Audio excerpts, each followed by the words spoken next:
দিনাটার সাহেবগঞ্জে central ব্যাংকের ডাকাতি হয়। সেখানে সেন্ট্রাল ব্যাংকের যে সিকিউরিটি ছিল রাতে, তাকে বেঁধে রেখে তার বন্দুক এবং সাইকেল নিয়ে ডাকাতরা অন্যান্য প্রয়োজনীয় জিনিসপত্র সেখান থেকে ডাকাতি করে বেরিয়ে আসে। পরবর্তীকালে পুলিশ দুজনকে ধরে, সেই দুজনকে জেরা করে পুলিশ বের করতে পারে যে ওই 1995 সালে সাহেবগঞ্জের সেন্ট্রাল ব্যাংকের ডাকাতির অন্যতম আসামির নাম হচ্ছে সুকুমার রায়। তার বাড়ি হচ্ছে আপনাদের এলাকায়, তিনি আপনাদের বিধায়ক। আমি এই যে এতগুলো লোকের সামনে মাইকে এই কথাটা বললাম, আমার বিরুদ্ধে মানহানির মামলা করা হোক, মানহানি মামলা করে আমাকে কোর্টে নিয়ে তোলা হোক যে আমি ওনার বিরুদ্ধে এত বড় কথা বললাম যে উনি ব্যাংক ডাকাতির আসামি। এটাকে বলা মানে একজনকে অপমান করা।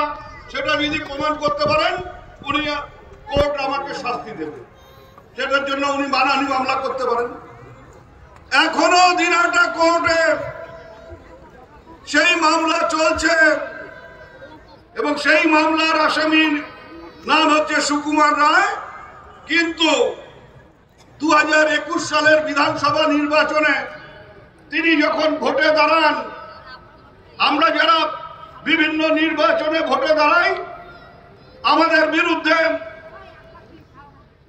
আমাদের কার কত বিরুদ্ধে মামলা আছে, কার কত জমি জমা আছে, কার বউয়ের কত গয়না আছে, তার একটা ডিক্লারেশন দিতে হয়। ওই 21 সালের বিধানসভা নির্বাচনে সুকুমার রায় যে ডিক্লারেশন দিয়েছিল, সেখানে কিন্তু 1995 সালের ওই ব্যাংক ডাকাতির কথা উল্লেখ করেনি। ওটাও একটা চুরি, ওটাও একটা মিথ্যে, ওটাও একটা মিথ্যাচার। এই হচ্ছে আপনারা যাদের এমএলএ করছেন, তার আগে যাকে এমপি করেছিলেন, জগদীশের আগে যাকে এমপি করলেন, এই এলাকার থেকে বিপুল ভোটে জয়ী হলো। এমনকি এই 2024-এ আমরা সবাই মিলে জগদীশকে এমপি করলাম। এই এলাকায় কিন্তু আমরা জিততে পারলাম না। আপনারা যাকে ভোট দিলেন, সেই এমপিও আপনাদের খুব কাছেই, আলিপুরদুয়ারে সোনার দোকানে ডাকাতির মামলার আসামি। তিনিও জেল খেটেছিলেন সেই সময়।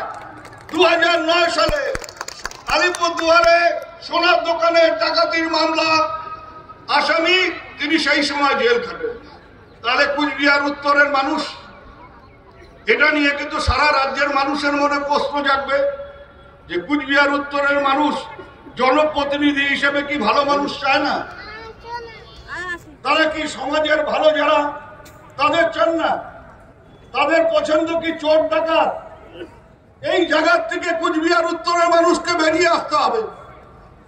আগামী যে নির্বাচন, সেই নির্বাচনে আমি আপনাকে কথা বলতে পারি যে তৃণমূল কংগ্রেস আর যাকেই প্রার্থী করুক, কোন চোর ডাকাতকে প্রার্থী করবে না, কোন চোর ডাকাতকে টিকিট দেবে না। তাদের যাতে ভোট দিয়ে, তাকে যাতে ভোট দিয়ে জেতানো যায়, তার চেষ্টা করবেন, সবাই করতে হবে। এবং আমরা সবাই মিলে আগামী দিনে এখানে যদি কাজের কোনো ঘাটতি হয়ে থাকে, সেটা মেটাবো। তারপরেও আমি বলছি,